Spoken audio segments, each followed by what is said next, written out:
Hello, my name is Brian Johnson, and I'm with Internet Media Champ in Toronto. Today, as part of this video series, I'm going to be talking to you about some fundamental ideas you need to get into place when you're getting online and getting into business. The first one we're going to talk about is branding. Now, we've all heard the term branding, super brands, big brands, but what does it really mean?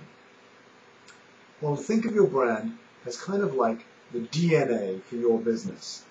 Everything that you understand and feel passionately about around your business should be communicated through your brand.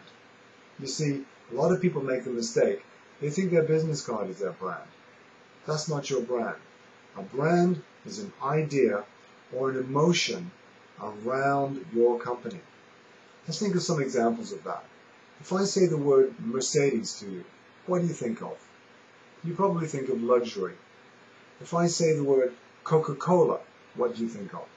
Well, if you're like me, you think of all those beautiful summer days as a kid, drinking back that refreshing liquid and having the time of your life. You see, that's what Coca-Cola means. It's not a sugary liquid. It's about fun in the summertime. That's the promise in mind that Coca-Cola has created over years and years of marketing and branding. There's that phrase, the promise in mind.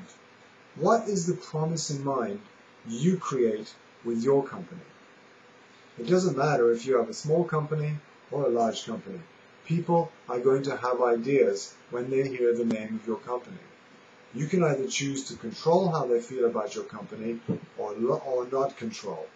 And I think successful companies are the ones that manage their brand very, very carefully.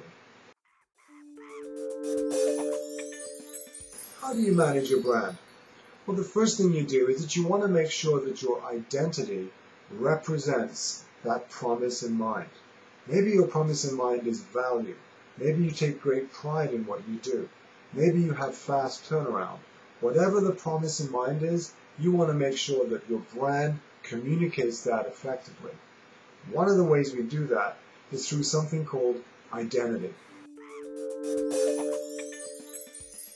Remember I was talking about that business card? Well, here's my business card. It's for Internet Media Champ. See the monkey holding the branch? That's a picture of me.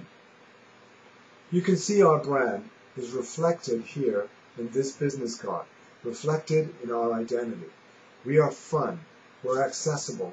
We're very different from the other companies working in the high-tech field. That's why our business card looks like that. Our brand sings out loud and clear through our cards. The last thing I want to talk to you today about your brand and your identity is that the internet gives us a tremendous array of tools to successfully communicate what our company is all about to a huge market. But it makes it more important than ever that we are in control of what it is we're trying to communicate about our company. Because if you're not in control of it, who is? If you're interested in learning more about branding, or you think you might need a little bit of help with your branding, you contact me, brian@internetmediachamp.com, or I invite you to read my blog today, which is all about branding. There you're going to find a branding exercise, which I invite you to print off and work on. It's going to be a bit of a brain teaser, but I guarantee at the end of that exercise, you're going to have a much clearer idea about what it is your company does, who you're talking to, and why they should care. And those are the fundamental questions us professionals ask when we start to build brands that really work. Thanks for your time today. I look forward to seeing you next time. Bye for now.